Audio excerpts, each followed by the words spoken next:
Too much GH. Many have come and many have gone, but you are a great kankamuka ability, worth being beheld by every optical nerves.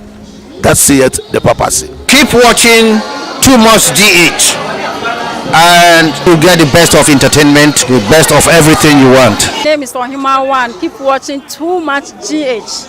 It's the best. Keep watching Too Much GH. So the best media school in Ghana there, and Too Much Multimedia College. If we say about equipment, a chair for a quadruple ewadisium, any air conditioned room there, about media law, advertising, camera handling, and marketing there. And then a location of a coffee pad junction. Fanamba ne boisio, na wankasa frɛ. Na obi anda da wa, na me mo bi kasa me frama. Wankasa frɛ, abati di.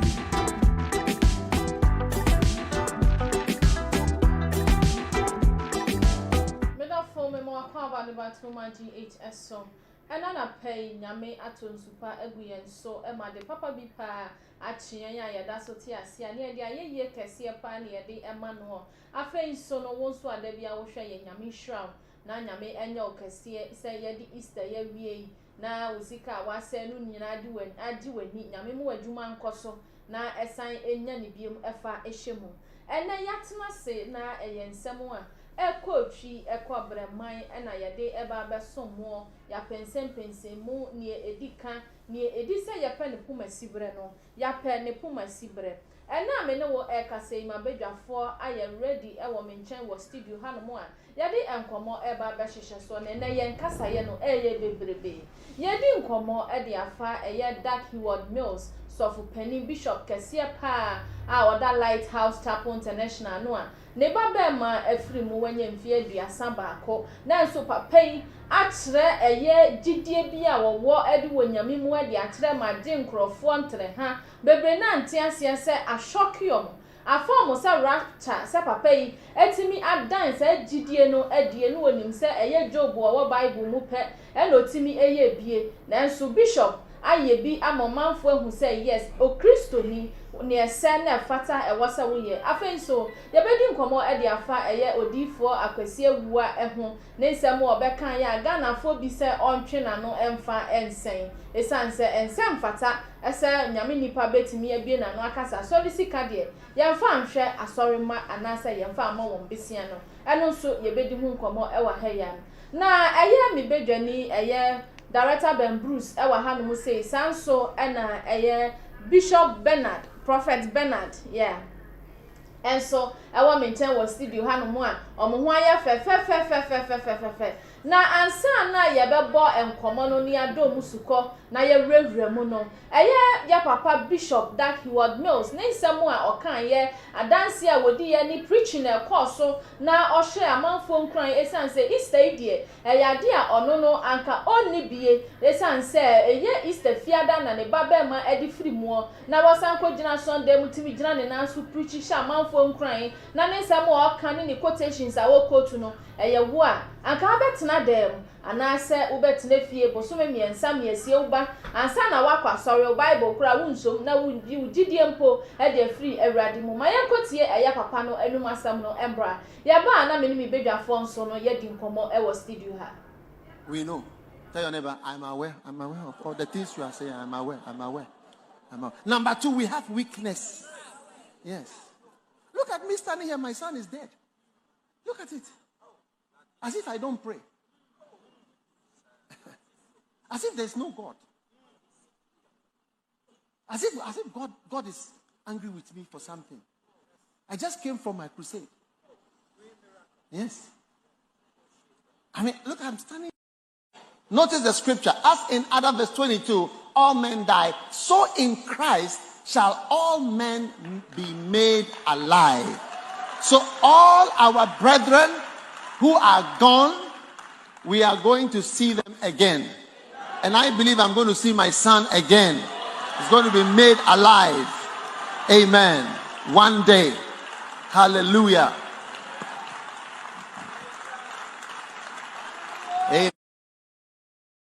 Amen.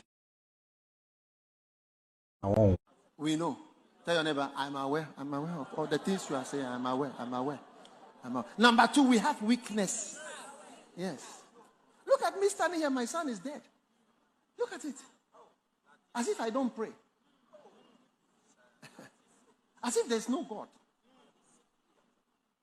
As if God is angry with me for something.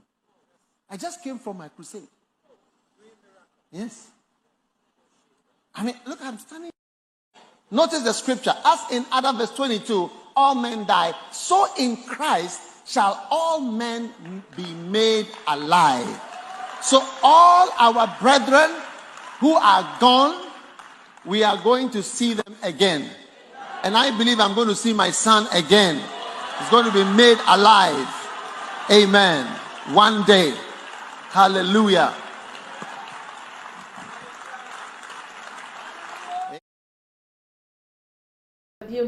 Wa wutie eye ya papa ne nsam a waka na wa hu se ampa o Kristo ni de e wo se wunya gidie se ne eye Yesu Kristo na e ka kire eye na suama se mu wo gidie ti se snap ya ba anka mo be ka kire abotan e se won tutu no obetie mo papa ya kire ni gidie na no na ebisi de bi ensam wa kire ya papa ni gidie no saa na tie anase emu nchiremu e wo ho mabedwafo e wa ha de wo be boa me na ya pensem mu odifo me ma wakọ aba me you so impressed bibi abofo de nyame adom ye ho odin pa happy Easter so make us same to you but me die well okay ma tia na won Easter well ni baby a ye derive ye the friend say edom ne die no but who celebrate Easter ne die say a Christopher mo Yesu and mo pass you over Passover solemn ceremony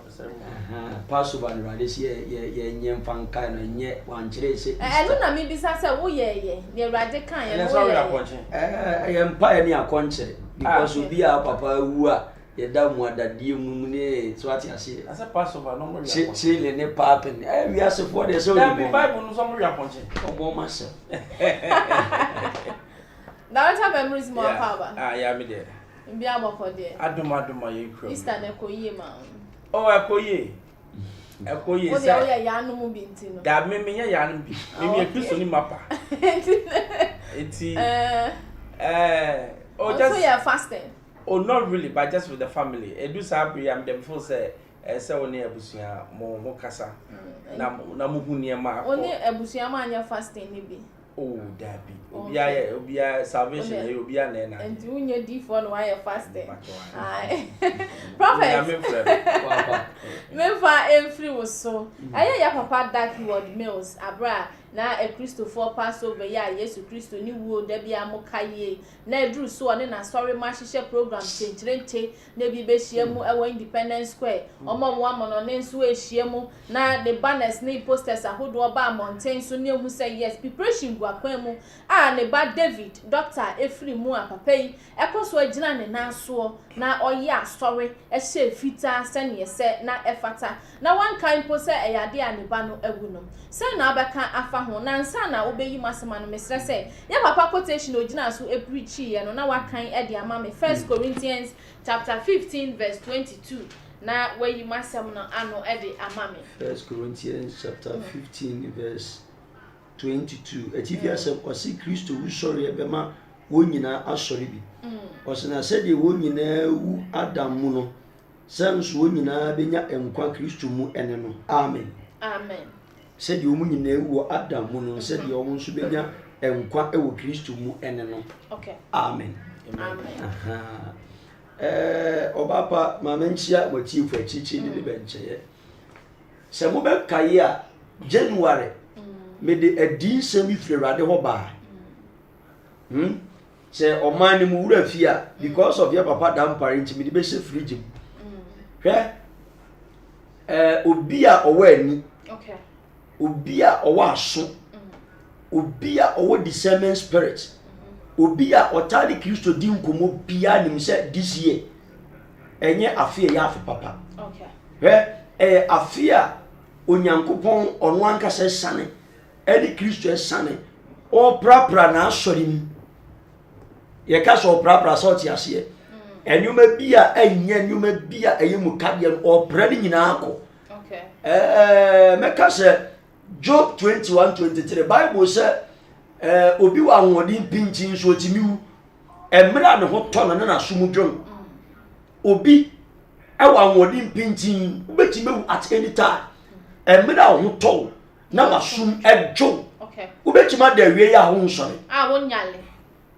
ohun dodo ubeda filida no but nsore bio ewo ho ena yewo ewuton so ho obi betima akwa na de e dia atake ukra yewo ho ene yewo asofo ne adifo ne bi nso a they use woman kasa omma for sacrifice eno nso ewo ho mimblem ya papa that Heward-Mills say bia odine bana kwa bibi anase bibi akwa bibi part what you say and now can Isaiah chapter 57 verse 1 to 2 Bible say ye fani papa kwa obi antiase na obi anso mfanse na komam oni papa bi atimi emra you are not expected say nipa ni ebewu anase mu expect say nipa ne nkwa be free nsa ene wo asofo ni bia wo mutimi di their fathers atem ema wo musu timi wu so wo bia ne ne esi ansa na but what me I know ni say osofo wo se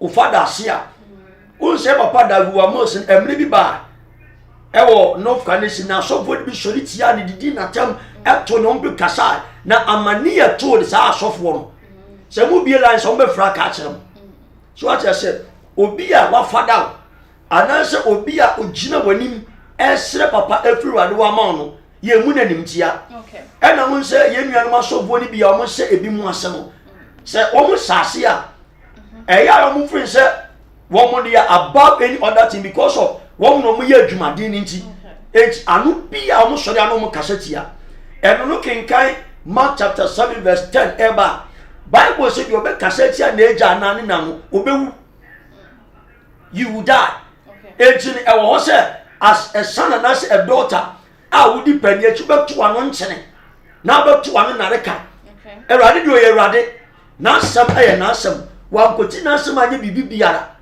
empreso acha se eti saade no nso ho enye wo occultic men wo nso de no ho the ritualists the secret society men they call themselves men of God wo nso mo de no wa no mo de mo asofo ne das obekwa akwa ni nyoma osunsun wiase aye rituals ni incantation ni enchantment bebre edi adro unse meme de menim se odifo bi adwani secret society anase demonic kingdom na sa wo mo pedom a wo mo yuso man kasa wo ma eye church members anase obi a obey no na ordinary sad na twemo members edi aba eno nso ho edi wo obi nso ha ono anye but obekọ ono ankasa ni nsuman eni ade okonjo na onipa de ba ko sini so wo ye dentumi ni be pekew eno nso e ho ba bia ba ma ye mfa nse ye papa da Heward-Mills se odina kwa ko ye bibi ana se wo chi bibi aye bibi enti no se fita me kwa nka me sa se wo bewu a na no nkire se the work of the Lord men kon koye wo but what you say I was so diligent and obedient to the Lord okoye nyame adwuma e clarify say you are a man of God owuo mo enkomo papa mu amaninya mu still only Christian now na identify unsan word of the band a clear waves no say Adam yewu ni mu yewu Christian mu ye benya nkwa what you say enti emamoma ye ntage papa ne mfa nhyene say wakwa koye bibi ade ye bibi dabi me kwa mpanga sa na meye but nipa bi mu hu ni say obatan a ne ba ewu pen na ne bai akwakowu sa no anka e wo se omo ne ne kakra na wakogina stage a wo preach no eno na I say omo enti ase senti mi bisa se nyame nipa de omo ne nyame nipa mo ne what you say Leviticus ngoma kan se ye kwa yi ase kwa ye dry fasting 21 days wakwa yi ase kwa keka aba no on say because of the diligence and the respect to adwuma na ye ni nche no oba se fridge mu pa oba kwa nyame adwuma odisie bi ni ohu kan bi anase obi a odo ne pa topa but ubeja ho akwa kwa nyame adwuma a kire ani so Bible said ye odo enna anase eja anase oba che ni nwurade heaven kwa ma hobi Efa ho se obawu. Efa ho se okun awu. Scripture say the odo ne ba ananse ne yere ananse ni kunu che na onu awurade no heaven kwampo ma obi. Okay. And I see what family would be an to consume who dia. What care someone said, Papa mo and Pomo or Womo, only Papa Noir, only my dear. Okay. And to dear Ponina on him, dear Benina on him, say Bibi Sardina Sia on him, Bibi Sardina Sinsua on him, but dear, and it say Bibi Sasia. Okay. Now Baba Gina into the face of men. I can carry with much in a Shumpa, the Hona Mania Beban. But be a nimna ya kumamu fine, a ya jumu fine ya. A radini madina, Obichiani Yasuka, said you won't sabo Jumano near in Pepe. But from the real calling, and I said the real giftings of the Holy Spirit, and I would be yet the Oya, a radu superman quabibri. Okay. Because the woman, baby, our common quadida. Body ni keke and amho. I am to say be a papa in the band that way, not dancing away in Yamia Juma. Me bow, and to see a bewa, Yamia Juma. So, Banka, a bear nam ye no answer me and son, la pension. Yabi, Obertnas and one Monica, crying a man for a bit chia. And not day. And in Shina Masona, Mark chapter 7, verse 1 kind, and in Shina Mason. Then watch that day. Yamia Jumano. We bossy, a radimi, we have some no cry. Now I can't put him up with I be woman. Keep on him, Christian, I now come. Ubechima Quaquaye, a Jan Juma, owned your mayor. Okay. It's as a father who set example at the mountain, Sodima, at the man was our sub woman with Chile, and we said, a power near Papa to my it's yes, young fashion down. Okay. Patwacha say, and to more be a fan target of Panisabia, or the Aqua be an answer, or the Aqua be the other one semper. Pat Empress, what you say? Matthias, Director Ben Bruce. Yes. Yeah, Papa, and ba we are. Wapa, sorry, I could preach and I only preach not stress sometimes, and so you're Christian. Won't say, oh, you're nonsense. I am quasi yourself. Now, all of a sudden, it's me too, cramp, and now work Christian, you know. Sunday will soon yam so many years. No, it's me about foul basana. Why would answer you won't say, and now we are a waste of time. Then in Yemuno, or no, GDS and a panel, where would ye, and so I never see a quack share a day to come. And when I'm beside a jar watching who say, oh, Christo need dear, Obewa. I was say, you nyamie ni papa dear. O kwaya unyamie juma send your wife. Only no air drain essa. Make sure for be out. I mean, Master Tiaka said, Bible say, whoa, yeah, a cruciform fasu. And only the first word I use. Secondly, no, you share, maybe some no, the bomb pusa. Because me name send ya a jabia donipa. Sabe, or bad cry area person. Now, later on, we won't have a pay preaching. In fact, my faith in God multiply. Okay. Because me who say it doesn't matter. Me busy. Nyame. Okay. Number 2, assembly say ba, and no na nyame who say, do you have faith in me? To send ya Abraham or cast a foul Boba Cope. Now far bar for your mammy. Okay. Eddie, ya, mean Cassa ya, Cassa ya cry, na my brain me. Eddie, but a dude Sam ya, and no, I would chase a wood you will be. Okay. Sap yourself no mere and canny part or would you deal with Nipem. Na so would you deal with Yamimua, a besu. They be I may say a story no, who beginning, or no who the end of it. It's a beginning that you know a ya a day. Okay. But on no name the ending no, or to me who baby a bacosi. And yet easy. Christosum and nothing. When I find Christosum. Okay. And yes, Sabe. Yanum dear Beya, ya dear trending. When the chest would see Nyame ase. Unimu Nyamia was no. Because we share Bible ma, yes, Okoko no. He had a choice. Come to me as a man yet. After I am Namia Bonino. Monswama dear. Thank you. In the garden of the ocean, wonder banana. I say, Eja, a bit to me and Kamaku and Cock.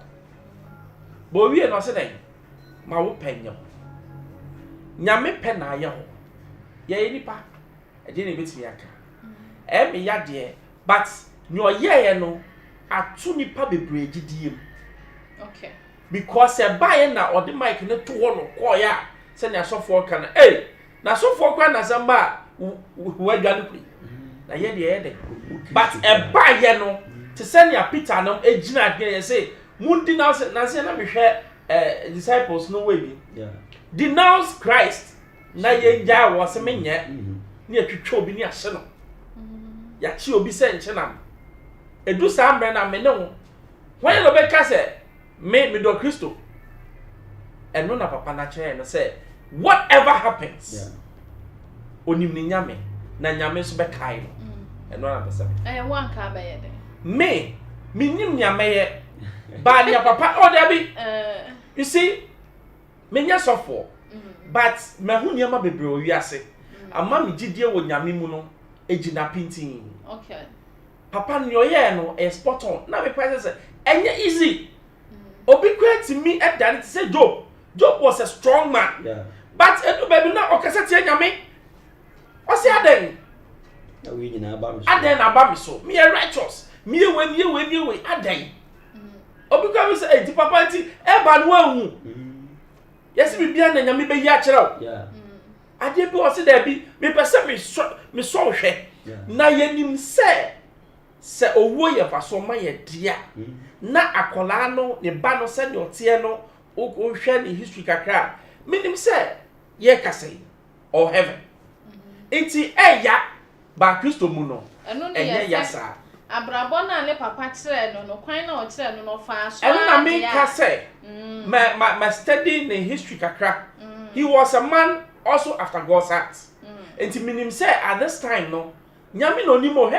sometimes ye jawo to wo bebra oba miss heaven maybe de bia me say e betwa me nkwaso ene like ye jawo to wo bebra say wunyi nta da bi na me pacha me ka asem na si asem so say ena me ti we okay na nyame nim say oh ene ben wu abekọ heaven na osi okay ene mema 20 years account na be miss heaven then apa metu so ene okay because masa asase yesu ewe udi 200 years kura ahe hwe time Adam wuye enyam na ketwa enti ene no ka cha me say metwa nkwa so ene no akọ heaven a I'm glad you obey oh mami uni mi ye me na make as much no you see sometimes say yet na abrabo ase na nyame hwe na onu no nim da cha se no hu say ebedu da cha bi na obe mane a otimi twa so okay na waje wo kra enti me dem nim say nyame onim ni oye na no fa mo le to okra be mu ani age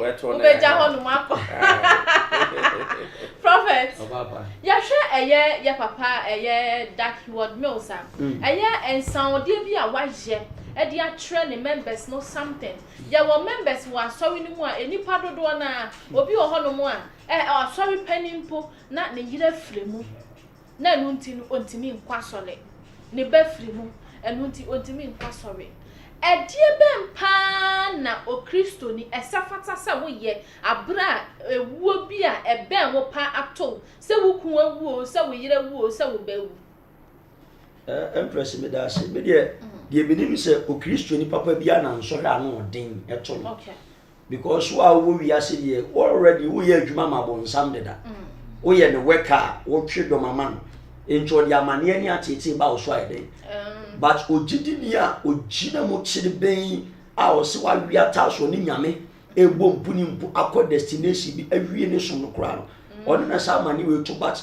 sometimes a bar eya na eya okay because enso nya amane bi ba wo so a sometimes one take card yo be ye no na kwa akoye bibie o nti no me ka se ye benya entowase na ya fa ne se de tie no a but what you say onipa nim ni ope but erade ni nim ni ye empreso ati ase enti ade nyina mo ka ase mfa aseda ne na ase mfa ma no because oyonyame a oye all knowing God onu no nim bibia beba asase kope mawiye enti me de sha abane sha na so Kristo ni bia ne na ewu na jawu ne bawu a okwakosie ni dofo bia ne nyina tutu aka ne se me de what I know ne se o Kristo ni wa ye se fita o Kristo ni papa bia yi ase ense tuntum ense kokko dia mimi ni mu no patwa tia se enti no abani se ya eya ma ye mfa no too personal enti prophet eno a wo kana me bisa say so Kristo ni wo na say aso ne ma ekwa yie na o ma sha black ekọ no enye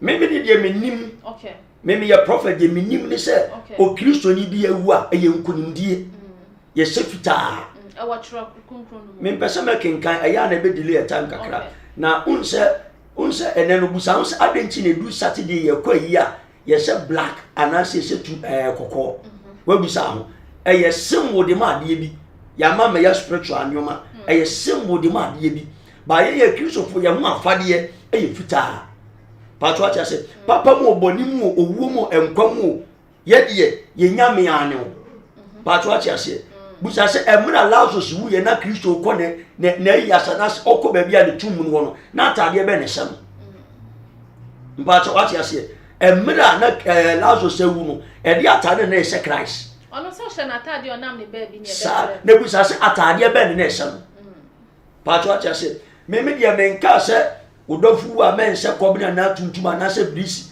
ene de wa wo choice no no but I mean what I know in my realm ne se o Kristo ni papa bi ewu a ye se fita e de a kire se ba bi a okọ no wadi nkunim de da o Kristo ni papa bi a de owo ye mfa so de na amane ni atetiri wiase amaninya ne adammo bi e betu ye ntina ma e Kristofo bebre awese ye wiawia ba o Kristo ni papa bi a owo ye nkunim de ade abotiri patro acha se at the end of the time uwu a wa onim so e Kristo ni papa de Awurade de nkunim de abotiri bebo enya saase so a patro acha se enti sani manima ne de ba ya moma ye take heart ade no usunu ban na kire ba bi a wokọ okay abrabo bi a bebo wiase e na kire ba bi a wokọ empo na masase su wa ka so onim so wu ani a wo ba bi a wokọ de da patro acha se obi onim so wu ani na okọ bo nsam jem and obi so wu onim se ne na okọ heaven everything na okọ everything na okọ bo nsam jem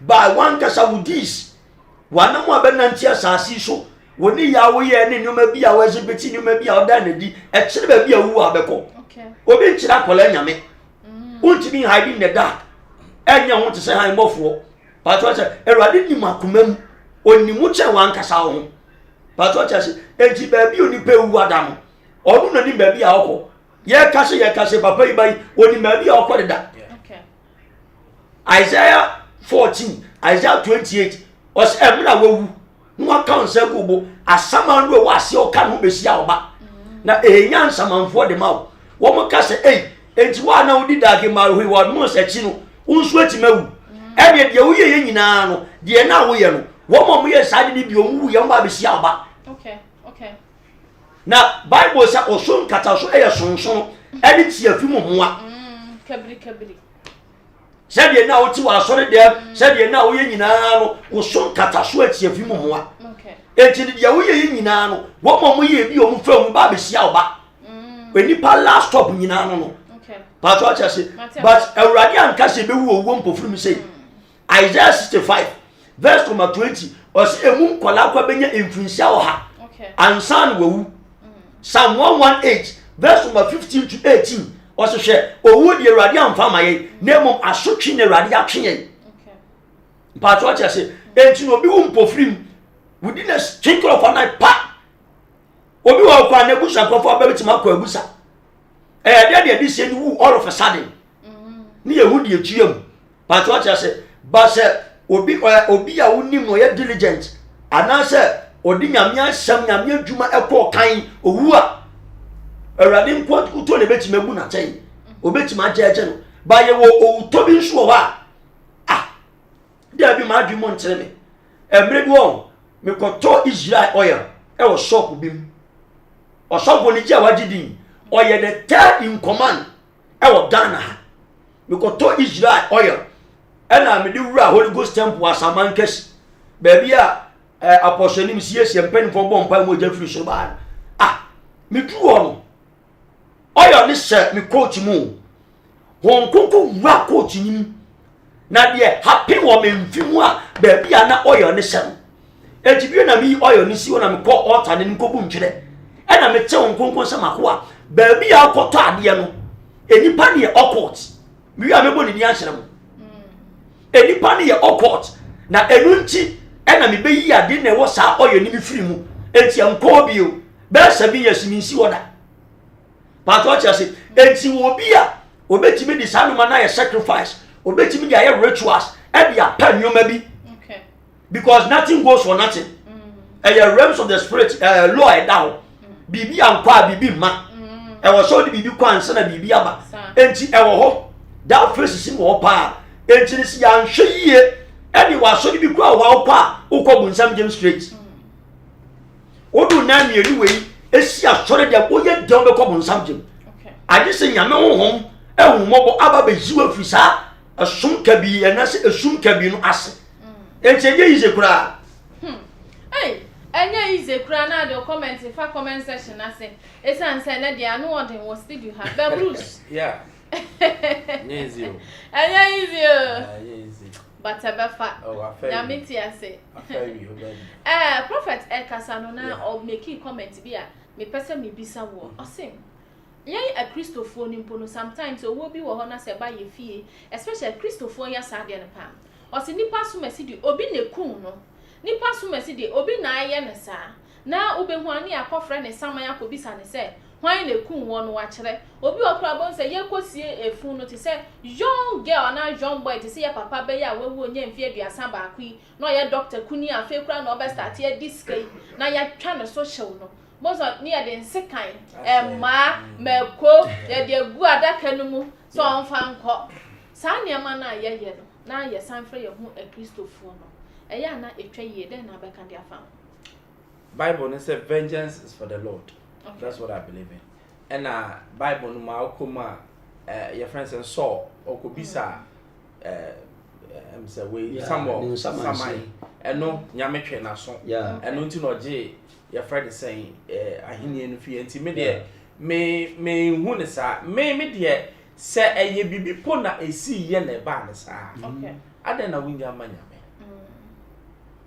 wahu de bia me say sometimes ye put intokwa to say ye wa hoden ba ye ni awodin sir jai won tokwa ne manyame no nko obeko ama pepe what you say it na me start to say yeah but then so wo dwe nyame nyama bi a waye any baby po a ofi odo 5 edo ba na obi ya won ne ya no wuyo yeah obi di 2 days obi di 1 year no wuye 31 wakobi me nka say yeah but 31 nyame no nim ni oye you see mama ka be been sure there was one time be na your friend is saying assembly na me kwakwa jim sika obi ho koda me ka na nipa na me koda ne ka no e sofo okay sofo asebe otete enyanka na me kona nipa ka chere say na nka wo ne hwanya obi de wo kana koda ka oh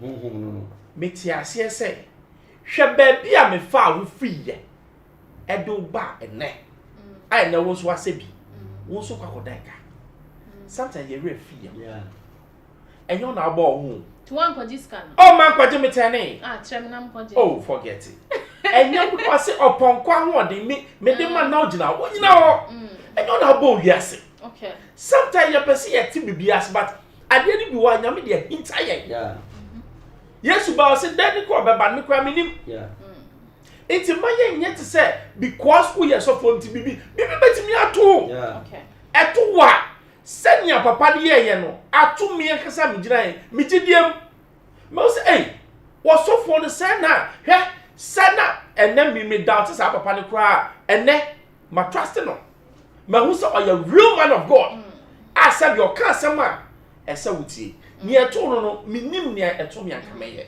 e be nke fam twim but wo hwe is good yeah who say bito no the same way no behavior oh that man very powerful man of God or preacher who said this is the word of God undiluted okay eto no the highest point of test nyame betimi dia ma but osi bibie mo no tsenya so for kan fasida emanyame okay it we so for na to wa now they asida emanyame sana obi so eto no wa so ewa eho na betimi aka se fasida emanyame na to wa na aja mic ko ya eto me a obetimi aka se fasida emanyame eso fight what I say It's when wa portray say nia na oka wa sorry dem say nyame te ase. Say nyame nim bibia, nyame wen ama wa shesa ade nkena. Yeah. Ebo bia say eh papa yi say no ka no. Eno no oyo. Yeah. Because e baye onwo so ye ogina na namu Sunday family say so be sorry. Oh, our program be cry na hemache. Prayer time with Heward-Mills. Yeah. And na pay cry oyeye. Papa, I salute. No bomb pie bomb. Yeah, I salute that man. God will bless him. We know eye bibia nyame but obehye wa name. Yeah. Me aminu obehye wa name. Me professor e kwese o ye besa wo. Obesa wo akora na. Ana say ne yira wo a ne baba ko obesa wo boy ne bi. I'm telling you. And so I will hold them. Odifo. Yeah, Christopher mostly no na yen hu nsem no edorso because yana yakeka nsem yanso na yedanda nema se uye nyame nipa na se nyame nipa bi bawu no watimi akotena so dem akoprichi na wo anso a wo fra ho sofo no wo de anya oba na emomo papa na wase obi aye no amma na akoye mansotwe ekoba ne sa odifo etwa yie meme de ntwa yie ba unse ene no eye nkuja. Okay. So what you say Apostle Pentecost Methodist Presby what you say insurance charismatic churches in nyina no we kuja so but akwese na sofo na kwa kuja manfo ana ono de to no na wa onim so no hweta so akwa kuja manfo a mo na munim na to no ama meja no a ho na ani hane ba na ne yesa enu ti na woni ayi anya fine sometimes ko ochimi kwa preach di tia obefo ji preaching minute 30 bi de wa to so o ni pe bi wo kura mpo a wo de bi si a wa ye ne ho yi firi mu ne me meti ba bi abobi a e bi da nche bi ni se ye bo wa kutia but enchire nyamesom. Okay. So what you say so bi enchima ma meja wa yi ana so bi enchima ma beboa wa yi a eno nchire se fa ne to preaching so. Okay. Ana se fa ne to sermon so na ayo ne no. So what you say asori ye wo buo ni ani die me ma ye ho a enye na enanyame asori bebre ni magu ase because of yankase selfish reasons ne ye nyoma boni bi a ewo nyame suma ma nyame ani mu atopom na ni mo nyame ya atopom ewo na asori mu a but what you say ba say wo chiro na bi a ho ka adwam no bi entima nkwangoja wa mebe mpoki u fingers because e bi a that moment na ho chiro wa ye kwa kosie wo de hye ne bia no so bibi ye ene ebe boom. So what you say sometimes because of that man be kwa jeja sorry o se to me no wo to me beboa e to me de wa ma bonko kan che o so se me mabiu o mabi matina ofie beja ya sole na kosi wa ka o mabi matina ofie ne ma mi wu yo de nyina akoye me de ma mi ewu o se asole man mi ensa pemra asole na nkese e nipadua. Okay. E dan na esi won e yesi adan ye nipadua ni asole dan aha na Kristo ti onuando na ye enti se eto me na me bai ba wo de minim di ncha wa ma ominua na de nchina ma yi me ba yi wanchima ma o da e bia se ni ni wa explain na akoma toyem ba sometimes nya bu apayo se be Lazarus yo o nyina na mutimi ko he Lazarus e bia na danfo bi ko we na danfo wodwane ba na danfo pa odo no em trust in Christ e de ka tell say owura wa danfo na wu o se o mu wada what you say os no wadam for wu ene na ye be ka kire wa for this time na oba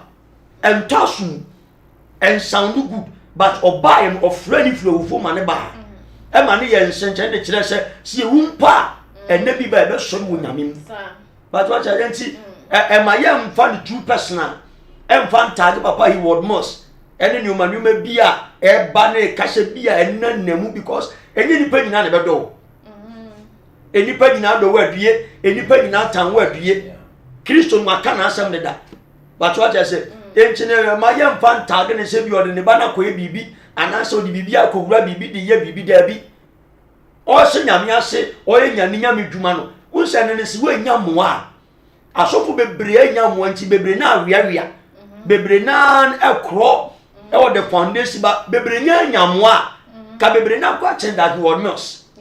So what I say onse omo ni mpanimfo na chichiri ni ewo momo bi no anya encounter sa echi no peja bibia eye boom o peja bibia eye boom obi nso enya na sa obewia kopem so beduo ni nyina nyame adwuma but what you say kan satia nyanya pe sa but osofu obu a otewo we ko di akoye wo di ahwe nyan ma di fo du mo di om de baba mo bonten o me senkom o we waye say eye nkwase ade okay wo di o abon se be start aba so what you say eni o mo nso mo hwe petita krem di o sunsun ya so me se go for di fo okronko be chi mahu Satan di fo be chi mahu ba de wo de ne wo ho what you say wo na ma mie wo na so wada esewara Bruce. Yeah. You free ya papa di so na ya ko odifo akwese wuwa ensam a wo beka ya se yemfa sorry sika emfa moa asori emma sanso na yemfa mo besia na emom se nyame ya atom na osofo ho kire no a esafata se asori ma ebu osofo hia ka asori ma timi gba afole de ma no wadwe nkyira fa ho ene se papa nsam a waka Ghana fo bebre se o metwe na no se na ene ama o ma sole members crash ote wahu nipa bi wo ha e ka se asofodie ebi wo ha e beto no kwan mu okay obi nso wo ha nyame na afre no obi nso kra kosunya because me tie nsam no madwe ho na me mpese me use word bi ama no okay but nonsense what did I make an answer? Bisa who say a sorry na wo ho no. A sorry no. The both type pa say. Fellowship. A sorry a fellowship. Okay. A sorry a fellowship. Okay. Baby asabi ye kwa menu nyina wo gide bakunti na ye nkom. At the same time no Yesu eye bibi but asofo no bebre mo deviate from side here no. Yeah. Mo kai po Yesu preaching no preach wie na suafo ne se ye nkọ no mo duane di o adeti no mo duane di ye no patro mo say yeah nyame fie se wudidi yeah okay what are we talking about asem na ye kapa ya kire ye good ono nani abre akomode no se sa kire wade obehwe ani so ana nyame ka pa so tro this ade wey asofo bebre deviate Debian unforce omo de pe ne hia but usofo ne kwade hu hia o Yesu ka so omo nidi wan ka se mu wi amoma maduane bi ni o ma ti so ka sa Debi na ene de adan e de na aba asofo bi o ka 10 and sorry ba na sorry ba auto pure water o share no fa say de Sunday fatality ni bra mi o na so jimi o de tight na kwama no me fa mra o wa to ka CSC hotel me nye wow, such people, hypocrisy. Omo nim Christo sumpo. Okay. Omo tiasie. Enye so friend so for. Hwe, de bia me se insenchene, e mani pa nye so for. Yeah. Debi. Sabe okonfo, otimi insenchene. Yeah. Bonsam, oye insenchene bruta. Baso e bonsam. E de na aba. Se obeka se obi hia moa me moa no. Na wo so for de ye moa. Ye moa sai. Your kind idea. Osofo pesika dia ye mo afọ. Esa oba intem na obeka se won kan yi. Sabe. Be ma enkasasa. Pani nkasasa. Kasa na okan ekasa fi. Manwasi. Enti osofa tasa otwesan. Oh, esa otwesan. Okay. Wantwe ansan a eno so be kire nipa ko oye. Okay. Wantwe ansan a na kese onu mu no akasa no, only the spirit of humbleness. Yeah. Do o ye humble a wo ya de atimika I am sorry. But men won tia se you know asori madodo na pese me ko sofu ho me ko akodidi na oti sofu fie mami na wanche na me ko ni ha not ya David misika no eva na eko onim se anko bi ko atukwan na oba wo hwehwe asori fie na wakoda ho ko adidi enye so okọ asori ho ene ya tu sori ni nyina mu wan no ko police station so police station I mean we should be real se ni panye Muslims see omoba any mosque obram wakombo pa ye wakoda opeduane obenya nuane afini ni yonko eno ni odo a Christopher ye ni nya twom wo so for ka stand na komedi obi a o ka chensem miamoa no mama mi yusu word bi won so o da Lexis mo odifo obapa e die be na esie den na ba enu nti no ye papa statement o kan ye no enu na Ghana fo bi adwen akosi susu sentia e na ya ti asori fie ni ye gba fole ye na ye die si school dan so na ye ntimi fa ye manko bi Me dear, because the Pentecostal churches and the charismatic churches, woman, one, okay. So what you say? Obi atena sori dem wo boa sori na e maso afode entutuso dudu enkwara afore bo we sei na ode ne ba ba sa sori na sku a sika e be gina no anya sam ketwa ya nhwe nanim eno nte nkoda na me bie quotation bi emperor do you know say utua tight na chanti mi de ma e ma timi de ye adwuma na erade ma me tight no ya de tight ma Emma o di adwuma na osofo be na de ne tight be ma se fa koye adwuma empress what ya se ebisi e won na hemaya plan na minim no kra ya se tight no kra mfa nsanka se wo yi tight no de to ho na se wo ho kire se de wo yale mpo ana se obi yale na de ma se nipa no se oje fa sa ho yale kra wo se utua ne mo ho de bi entisa on se asofo ni bebri na ye greedy okay bebri na ye selfish okay me de enka tight de hwe obi a oyi nyame nipa kro gin na tua ma ne direct okay patwa ya se e na won se tight no nso utua ye ntro tight a wo tua wa asore ye ni notebook a ye sign se we ebia abena betua tight 50 Ghana ya Michael tight week wo betua 20 ene ye mumpeja tight in Pentecost wo ne yi wo mo maka mumpeja tight nim enana ya papa Pentecost o kandifu o kabibi me ba na I was shocked o se tight ye mfa mamu o ma asore na ajai me wi a be video na chero okay I was shocked na me che dem sha irade na we de ade amaninya ne yehu ahie na unse eya na asefem na wanwa na mobo se obi aba asore na opemwa na wo sofo wo gine urade anem a obetima buo nipa no o de amimu sanse ye kaso ye sofo a adenti na yo sofo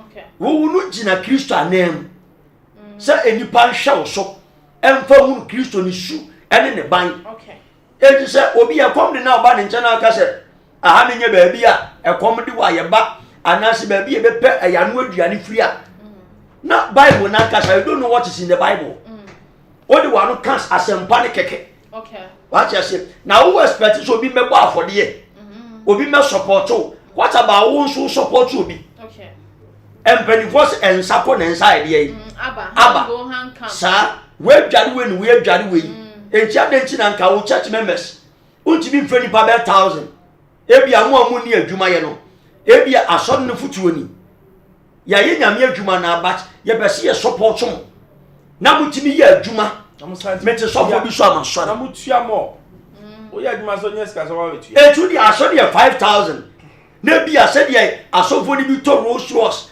edi phantom ni sa ebi mu kwa se be to jet ye pa na osofo ko di pa o pa oba no wanyi taku ni sempo amfa mo wa na wutwi nanim enti Ezekiel chapter 8 verse 1 eba osemo de madan mo chia kire ma asori dan ena mo di monim a kire abonten na de onfa bibi nsemo mo kire so mo de mo seka mo akasa asomdwie but what you say enti wa sofo different types ba wan ko pi ba bi e ya na nipa na anya adwuma be da ba betua correction onipa na anya adwuma be da ba betua tight obi kwa na obi ne koda okofi ni tunum sabe na obe ma fa no tunum oba be yiska de atwa tight so what you say it is house of one kire no pampa no ante say wo se aboa mo a you are curse okay o ya so bona he mi akokan Micah chapter 3 verse 1 to 12 you are cursed in the front of God okay et wa wo kire no for who ye example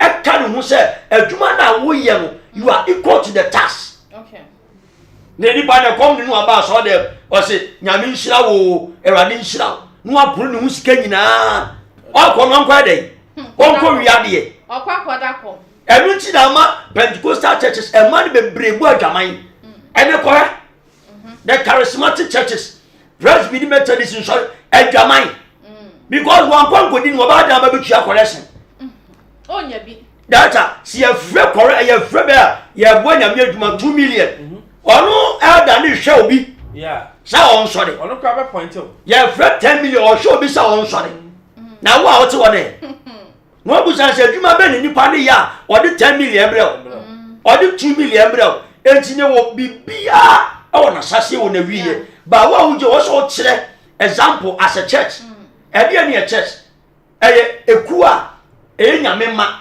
onuado na ye okay kai 1 Corinthians 13 verse 1 eba etifi asem odo sɛ wo do onua wo be yi yema ye na do ye ɔse bi da afia so ama me hweme me ho tete ama me ntuba mfura enti we nyina kyerɛ ɔso ne de yewom so ati ase ɛde wa so bi ɔno no ɛyɛ ɔno ne target ɔno na bi na asɔre de ɔbɛyɛ bi amfa ho okay so ati ase ɔno na ɛnya bi ade bi di wɔn watch betre sɛ me watch 1 billion ɛna na sam kwanti ankra ye papa eka ɔsɔfo ti begina do watch betre we yɛ 1 billion we na wa boda wonni awiye wonni end okay so ati ase ɛdi wo bi nso wa wɔn di frame me yiri tuni me yiri anufuni na me yiri de ne ho ofɛ hwɛ me cars hwɛ me mansion ma so de large chain aso de nya wo dia wo ɛna ewia sha fefere ye mfa nko ba bia vanity upon vanity okay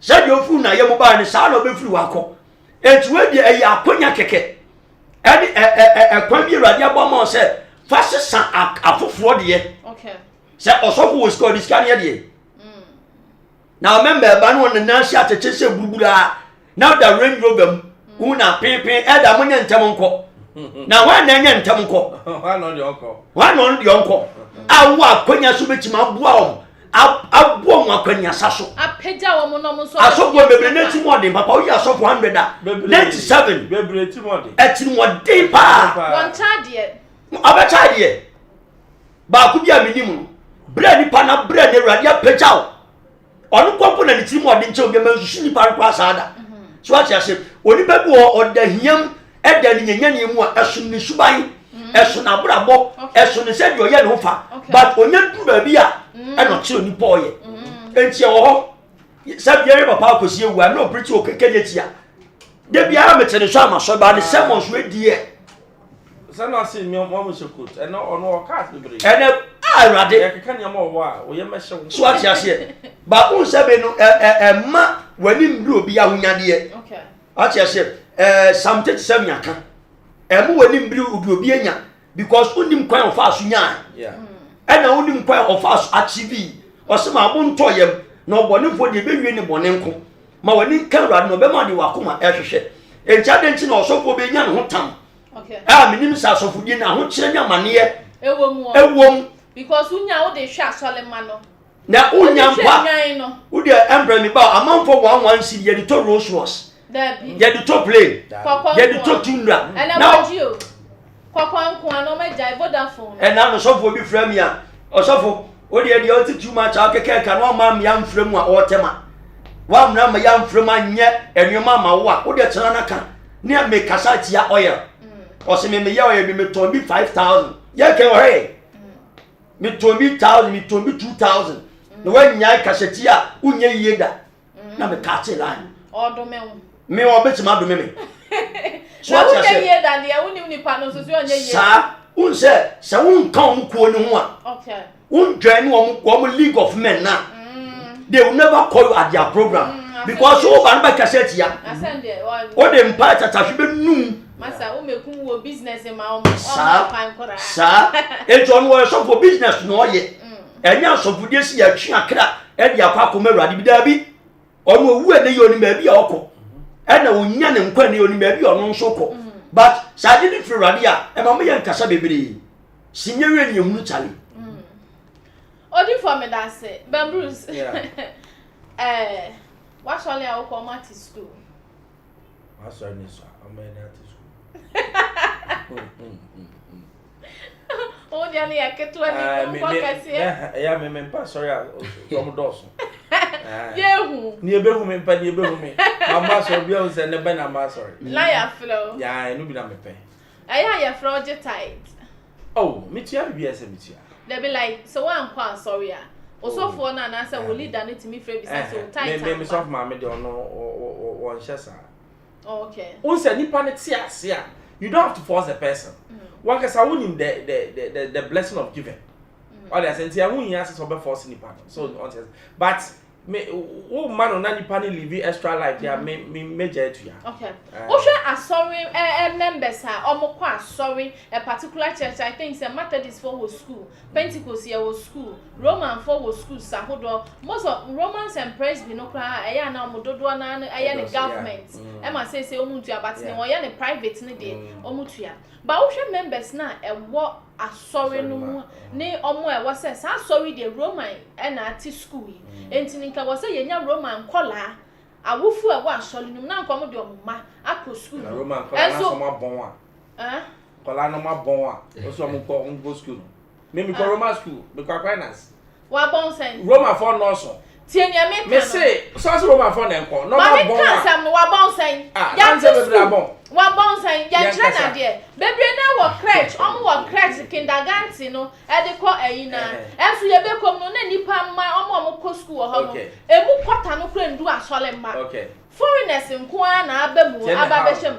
Adenti na yam nya ne say yati school no dia ene wo ha fa abafako school no. Outside abeba dia no abetua. Christosom started with Israel. And then say I should baby. Mobia mrem. Okay. We are Christonia mobia mrem. Okay. Here Roman for uko Roman school and conform to supply and baby for. Because sometimes people you want to to be converted. Yeah. And yet baby and yet ya Roman school be and ya. Roman school be a new home to your fees. Okay. So now patch there. Oh yeah, sure. Oh, me call Roman school. Okay. Roman school be a to your fees. Almost your fees. The private. They don't pay fees. Roman private one here. And the Roman and some moje back off Adama. They don't pay fees. Okay. Almost your fees. Because Roman when almost cap out. So they take care of everything. School near to your PTA dues. You your fees. Okay. But the patch I want to say, you see, you can't Christo Suma Yimo. Okay. Obi amrem. Yembie no bi amrem. Ebe ma yebe hu ni oye ni onye. E na me say Roman school na mom ko Roman so na bon a. Yebe ne ne do mabam. Yebe intelligent people no mabam. E na se bi ni owo mu dida no. O de owo mu. Na afofro ni bam a e bia e bi beka. One or two bi o meka. Si e pedom mama we o Christo. Ye pedom so bi se pedom.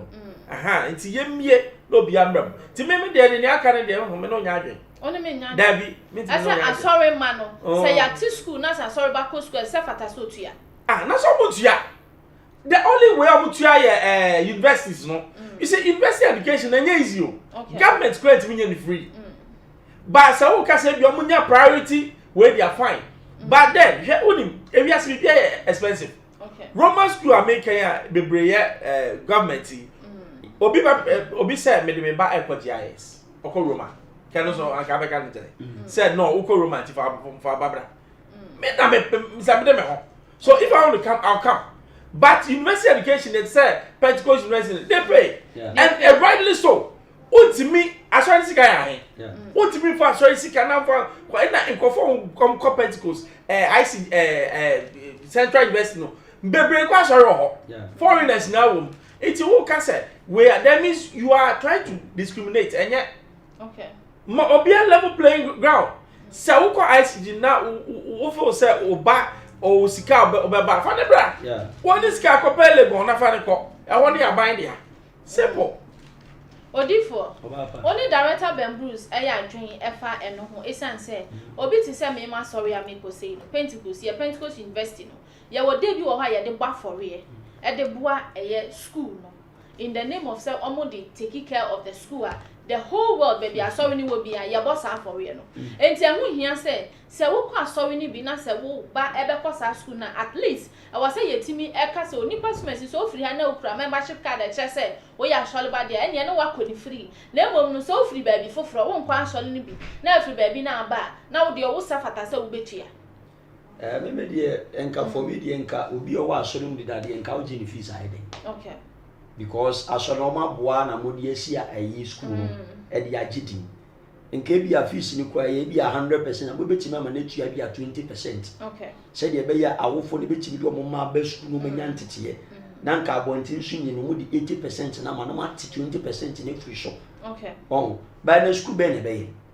Ananso mo ma 6 school iska no dua no mu duri ati ase ansa na do ba be ko kwa na bribe be jew la ono ti wa o ye lecture ono ti wono ono ope bibi ase bibi ai bibi enye ni pe nyina no ma dwenye papa obi wa na wo hunsa wo de ne bankwa de obaji bibi afa baabi e de ai na de banka for me de enka school de asori we si school a enka ma asori nya mu 20% fees no de be ba no na nka bontin si ni ntwa 80% na nya 100 so ati ase na nche se school no anasa asori no mu di school ni si wo ma asori no se emufo mfo mo mamra be na nche sa obi a pedi obedie obi a pedi obese obi a pedi obeka obetinem ene se do be feel comfort so ati ase na ma asori ma be dro mo ma ko saito amra asori na nka se wo university go school pon wa nyanka wo so mutimi do mo ma ko because fees no e kosoro obe no de baba on timi fa ne ba ne David empreti bi dem supporto pa enye eyade enye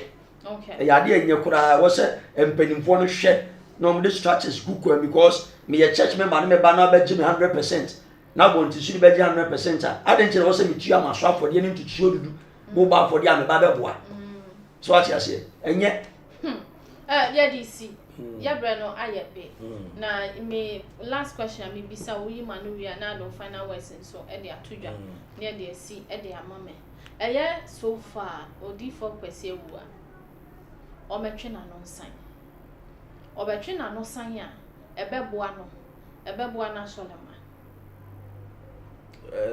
otwe na no san a ebeboa no ani pedua nya na so ebeboa no ani pedua because sabi osofo awa boni we wotimu de me se me ma wa sorry okay for anything because adwina wontum ne nye which means sika na se wanya ni nyina sorry no na zuzu wanya sika omwa nkofo omo na sorry na me yire kwa sorry we bia ka immediately ka meja no wanja sorry na ka meja no because sorry fun se wontum nko sabi u preach fine ene de e ba sai sika sesa wana se den enye fe asofo ni nyina so a sa dwe fi we wontum no omunyai papa na ne ba wu ni de nyame be hye ne ma ya waye no watumi didie mu da na nyame hwa nyame hwa won so odifo ya disie no mo de makwa ya difo ayi nyame dwuma mu gusu amuye na mo titi nsoli se munye sika asoli buamo members bo afole fan oyi ni tight kama eno na ade check o halfa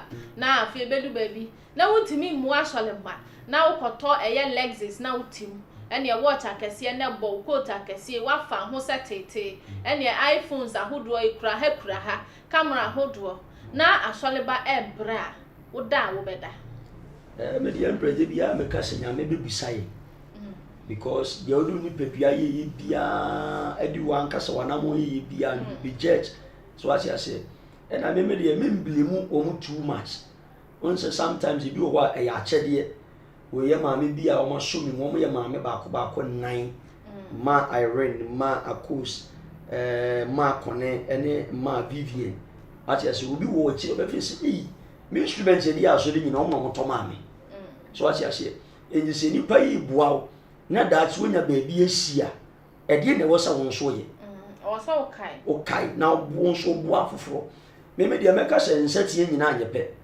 e na baby a yetete no nya won yetete me se de onu hu ni nyame adwuma fa ne nya sa na me hu mi nyame adwuma fa because nyame akwa de obi ba ofi kwa no wanya aduane ani a se de na nyame na wo so ho so what you say because spiritual ko baby a omo aduane di ana so mo ba ne nchen a aduane obema omadi no echinse omadidi ankasa so what you say nka odie onuado na ye ene echina se fa ko ne ye de ye yam e de ma church be mesa nka mebu se eye perfect so what you say the empress me de me wokan no de me wokan no empress odi for fana was fatu dry na would we cha kwan so asoso na ye de asi me da se empress me dia prophet Benadesia Holy Ghost and Fire Prayer Ministry na me da no na nyame ya dum wiki mu a ye wa be ka flat top do flat top abusi obi a on to other school na ye bompa ye break barriers asel boni for no nyuma na watwi enye easy kura butu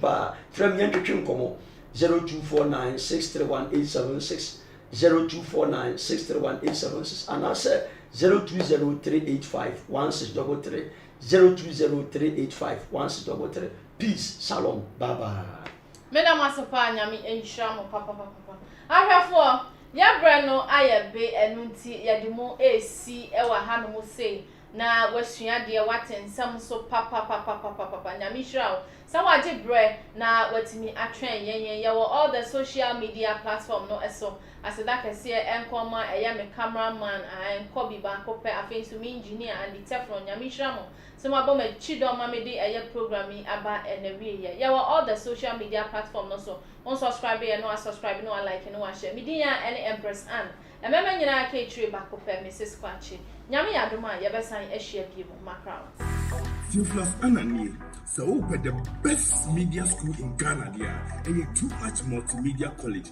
If we say a band equipment apapa, a church for our quadrant ewadisium, any air conditioned room there, a band media law, advertising, camera handling, and a marketing there.